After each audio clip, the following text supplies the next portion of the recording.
los misericordiosos.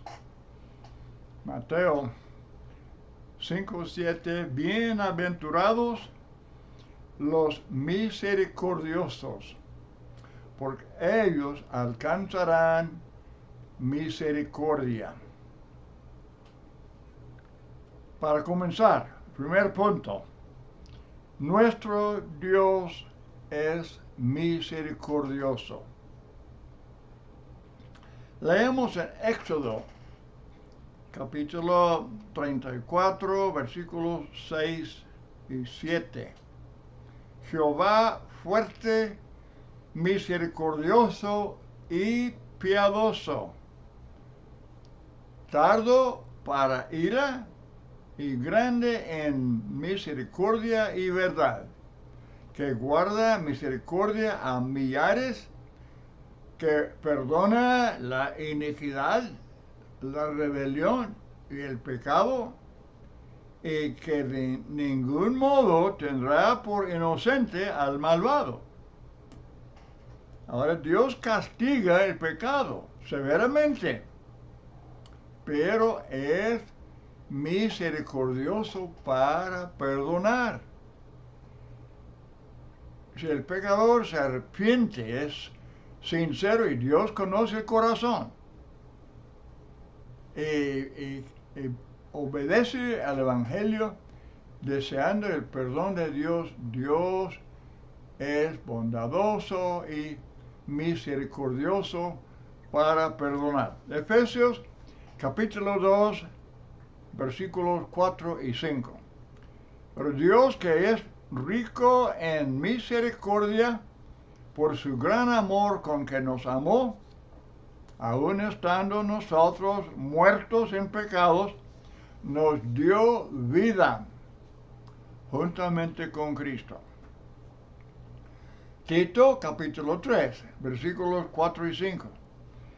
Pero cuando se manifestó la bondad de Dios, nuestro Salvador, y su amor para con los hombres, nos salvó, no por obras de justicia que nosotros hubiéramos hecho, sino por su misericordia, por el lavamiento de la regeneración y por la renovación del Espíritu Santo.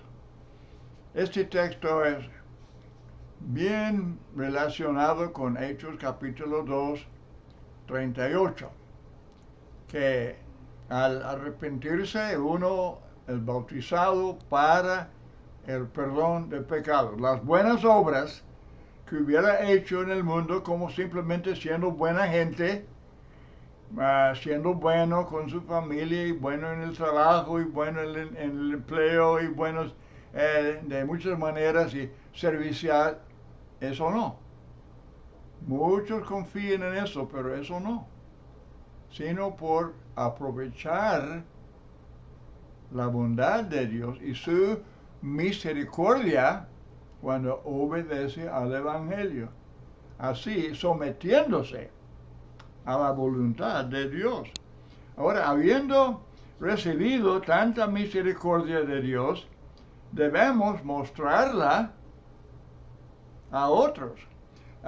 Salmo 18, 25, con el misericordioso te mostrarás misericordioso. Muy sencillo. Esta virtud mira hacia atrás a la misericordia recibida de Dios y hacia adelante para mostrarla a otros. Los judíos no eran nada misericordiosos para con los samaritanos, los publicanos, los gentiles romanos. Creían que lo que era en verdad bienaventurado, pues sería el guerrero que pudiera derrotar a los romanos. Mateo 23, 23, dejáis lo más importante de la ley, la justicia, la misericordia y la fe. Ahora, debemos mostrar la misericordia hacia los necesitados. La Biblia enseña esto de Génesis hasta Apocalipsis. Proverbios 14:21, el que tiene misericordia de los pobres es bienaventurado. Proverbios 19:17, a Jehová presta el que da al pobre, y el bien que ha hecho se lo volverá a pagar. Lucas 10:25 al 37, Jesús habla la parábola del buen samaritano. Y los samaritanos eran despreciados por los judíos, pero este samaritano usó de misericordia. Él era el prójimo de ese necesitado, no importa de qué raza hubiera sido. Primero de Juan 3:16 al 18, en esto hemos conocido el amor en que Él puso su vida por nosotros. También nosotros debemos poner nuestras vidas por los hermanos. Pero el que tiene bienes de este mundo y ve a su hermano tener necesidad y cierra contra él su corazón, ¿cómo mora el amor de Dios en él? Hijitos míos, no amemos de palabra ni de lengua, sino de hecho y de verdad. Efesios 4:28, el que hurtaba, no hurte más, sino trabaje, haciendo con sus manos lo que es bueno, para que tenga que compartir con el que padece necesidad. ¿Cuántos piensan de esta manera? ¿Cuántos piensan que van a trabajar y entonces ya pues con el sudor de la frente ganar el dinero y estar pensando que esto también es para compartir con el necesitado?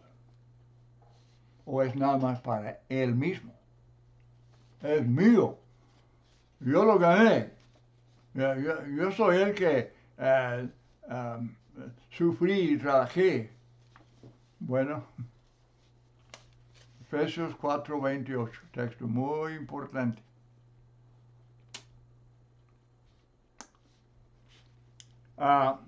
Es misericordioso compartir bienes materiales con los necesitados y mayormente con los hermanos, los de la casa del Señor. En Mateo 25 tenemos el texto que habla del juicio. El juicio final, Mateo 25, 35 al 40. Y Jesús tiene a la gente separada, a la mano derecha, a la mano izquierda.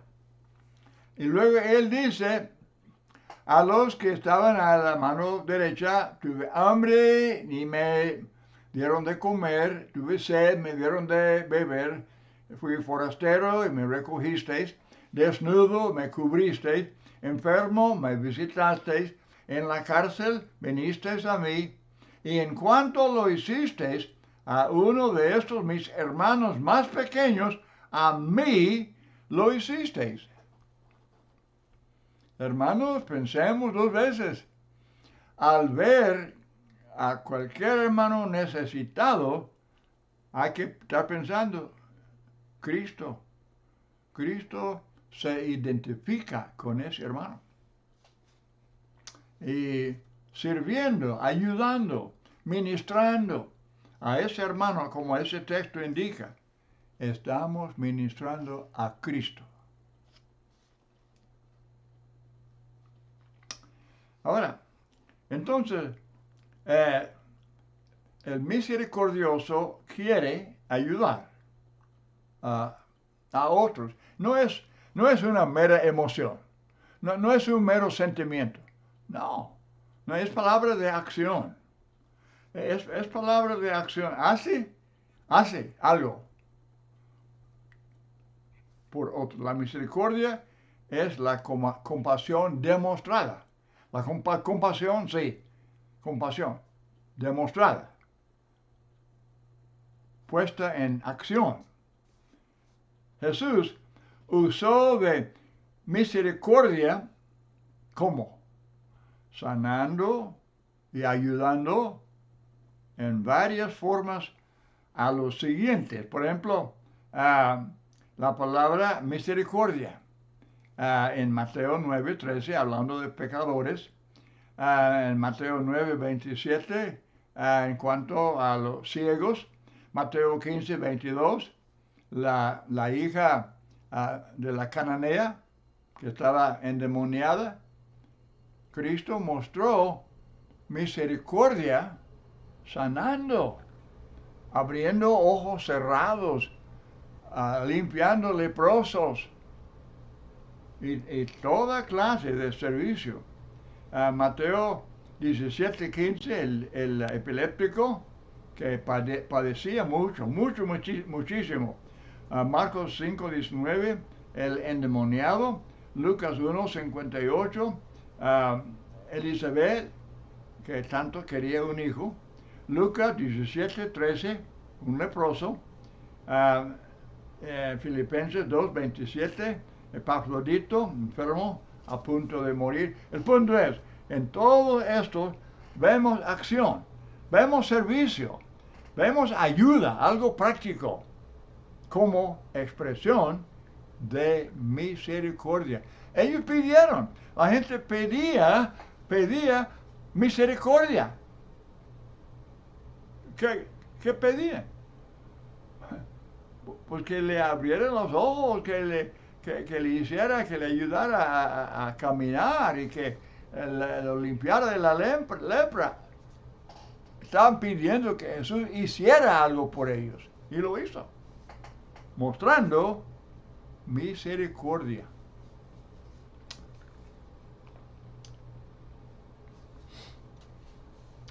Primero a los Corintios 12, 26, 27, hablando de hermanos, hablando de miembros de la iglesia, de manera que si un miembro padece, todos los miembros se duelen con él. ¿Qué pasa si un miembro de tu cuerpo físico herido, dañado o infectado, pues todo el cuerpo duele. Los demás miembros no pueden ser indiferentes a ese miembro enfermo o dañado.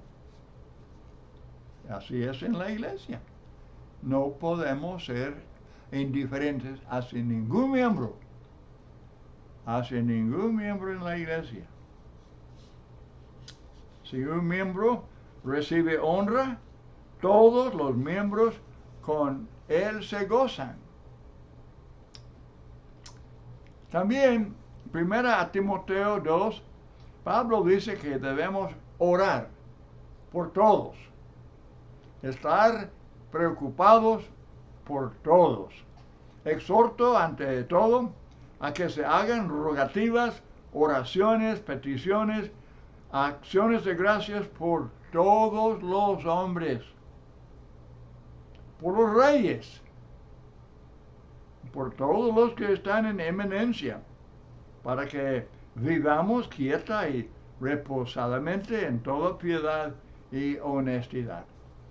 Yo quiero recordarnos, hermanos, de Jeremías, en conexión con esto.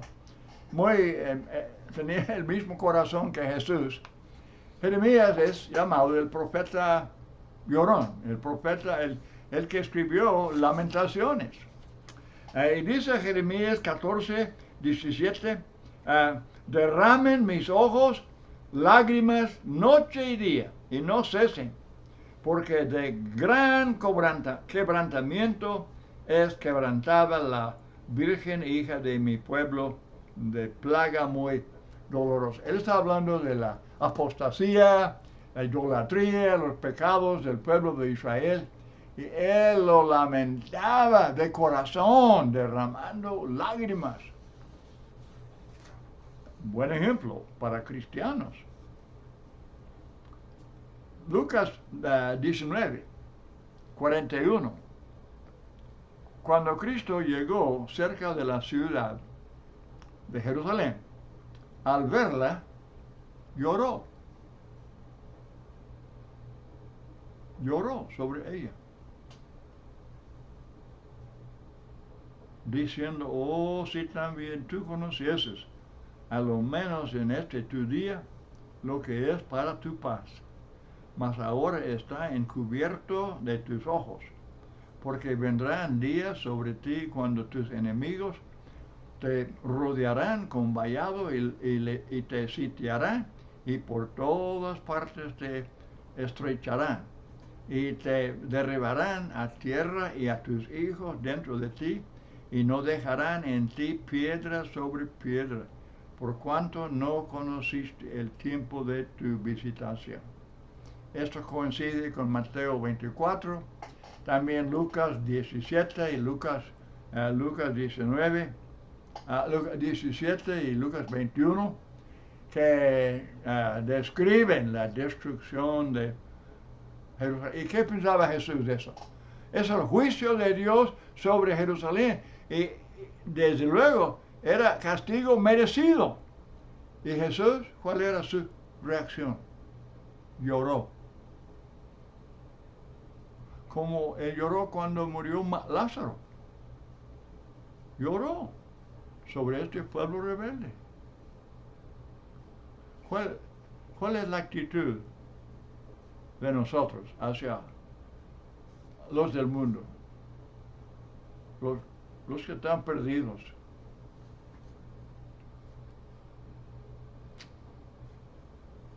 Al ver las multitudes, tuvo compasión de ellos. Tuvo compasión de ellos. Estaban desamparadas y dispersas como ovejas que no tienen pastor.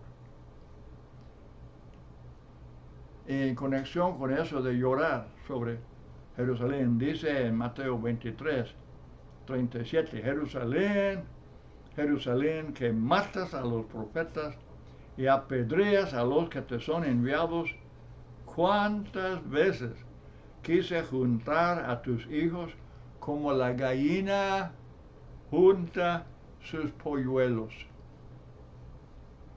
debajo de las alas? Y no quisiste.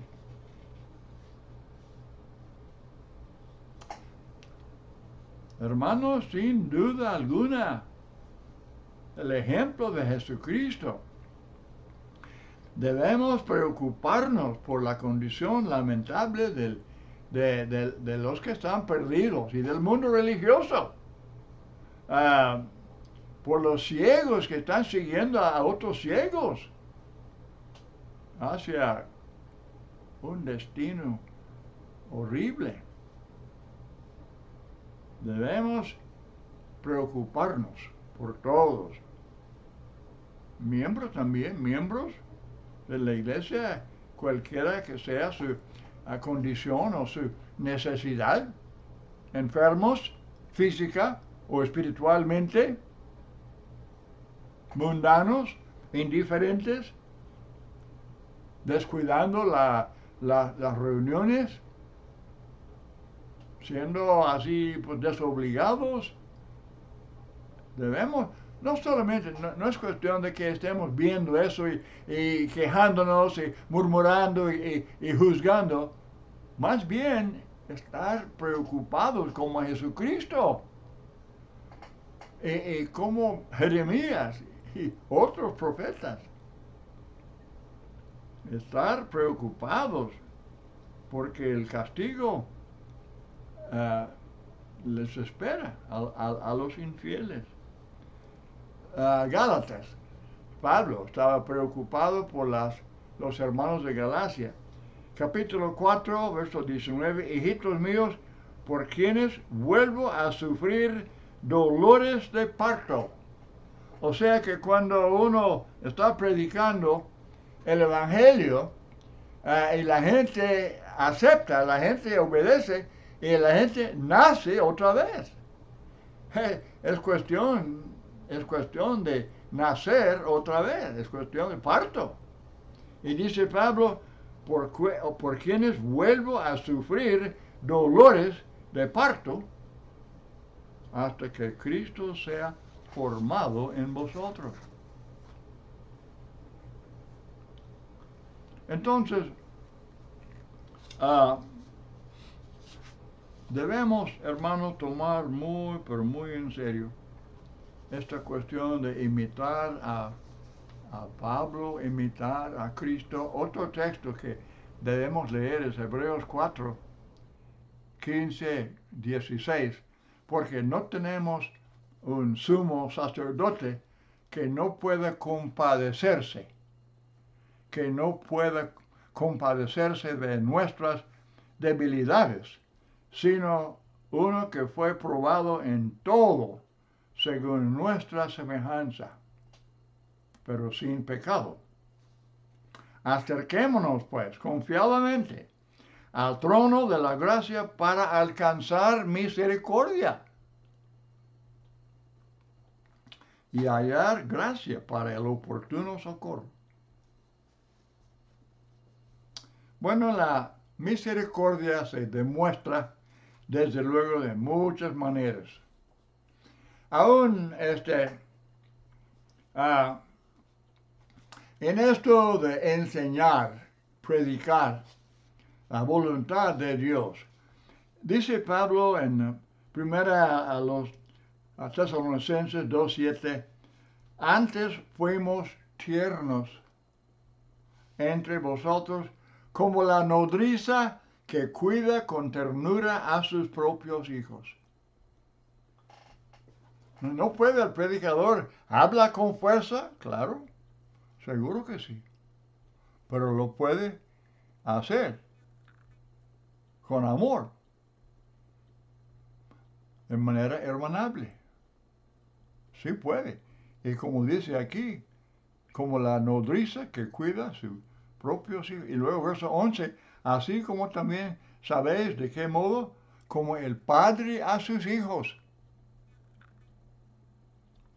exhortábamos y consolábamos a cada uno de vosotros. Pablo imitó a Cristo. No lo dudamos. Y era de los más valientes. Era un soldado de Cristo. Y él habla de eso en Efesios 6, aún describiendo la armadura y el uso de la espada y todo eso. Pero podemos predicar la palabra de Dios con amor. Sí, con misericordia. Y es algo que pensar seriamente. Cada predicador debe examinar su propio modo de enseñar y predicar. Nos concentramos mucho en el mensaje, el patrón, lo que la Biblia enseña, esto y esto y esto y esto. Ok, excelente. Pero hay que examinar también nuestra manera de presentarlo.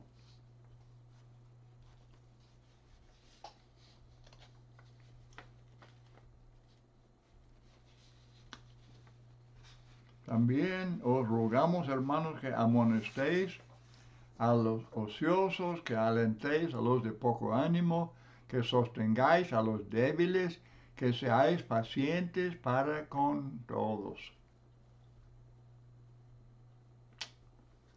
Entonces, no hay conflicto, no me entiendo mal, no hay conflicto entre la palabra misericordia y el ser misericordioso y los mandamientos de alentar, de amonestar, de sostener al débil y todo eso. Hebreos 12 y 13, levantad las manos caídas y las rodillas paralizadas, haced sendas derechas para vuestros pies, para que lo cojo no se salga del camino, sino que sea sanado. Pablo dice a Timoteo en su segunda carta, capítulo 4, que prediques la palabra, que instes a tiempo y fuera de tiempo, redarguye, reprende, exhorta con toda paciencia y doctrina. Desde luego, esto es indispensable y no puede ser descuidado, porque para salvar almas hay que predicar y reprender y redarguir y todo eso. Pero uno puede cuidar su corazón, cuidar su actitud, cuidar su tono de voz. Sí, claro. Y ser capaz de derramar lágrimas.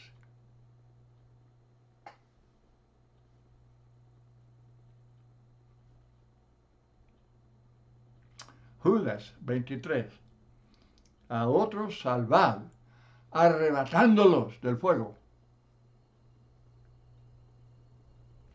De otros tened misericordia, con temor, aborreciendo aún la ropa contaminada por su carne. La disciplina, también indispensable. En el hogar, Efesios 6:4. La iglesia, 1 Corintios 5 y Romanos 16, 17. La disciplina es indispensable, no es opcional. Hay personas que no les gusta muy bien hablar de eso y quieren siempre hacer otra cosa, pero es para salvar almas. Es acto de amor, pero podemos hacerlo con misericordia. Y no es un tiempo muy apropiado para derramar lágrimas, muy apropiado. Porque la misericordia, hermanos, es lo opuesto de ser crueles. Pablo exhorta a los maridos a no ser ásperos, no ser crueles con su esposa. ¿Qué cosa más insensata de que un hombre se case con una mujer y luego ser abusivo? Eso es casi increíble. Usar los dos, también ella, pueden usar lenguaje insultante, abusivo. Eso no cabe en el matrimonio.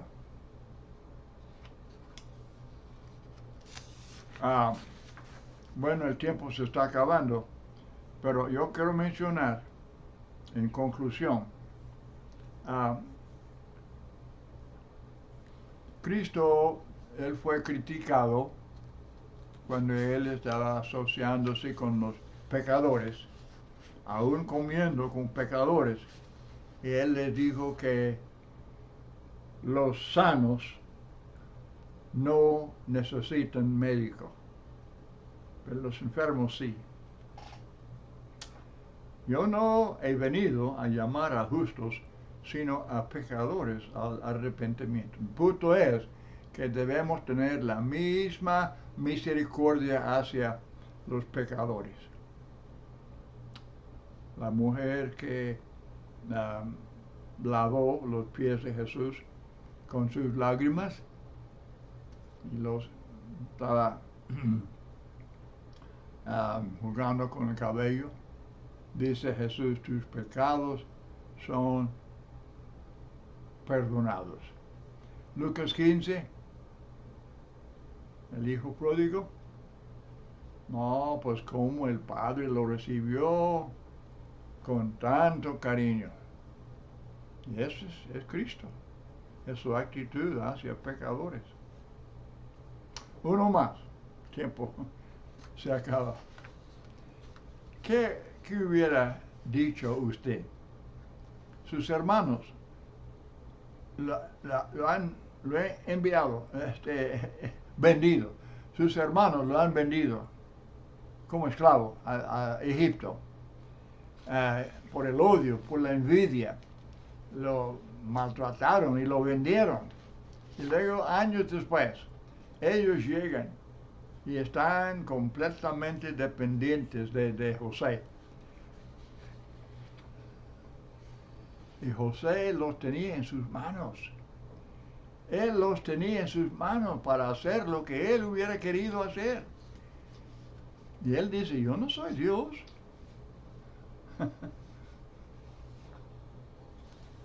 yo no soy Dios. Él los perdonó. Él los perdonó cuando él pudo haberles encarcelado o aún matado. ¿Acaso estoy yo en lugar de Dios? Pensemos dos veces. Estamos en lugar de Dios en cuanto a perdonar o no perdonar. Muy bien, hasta aquí. Muchas gracias y hay muchos textos, muchos que no hemos tocado, pero sigue leyendo, sigue estudiando este tema importantísimo. Que el Señor les bendiga.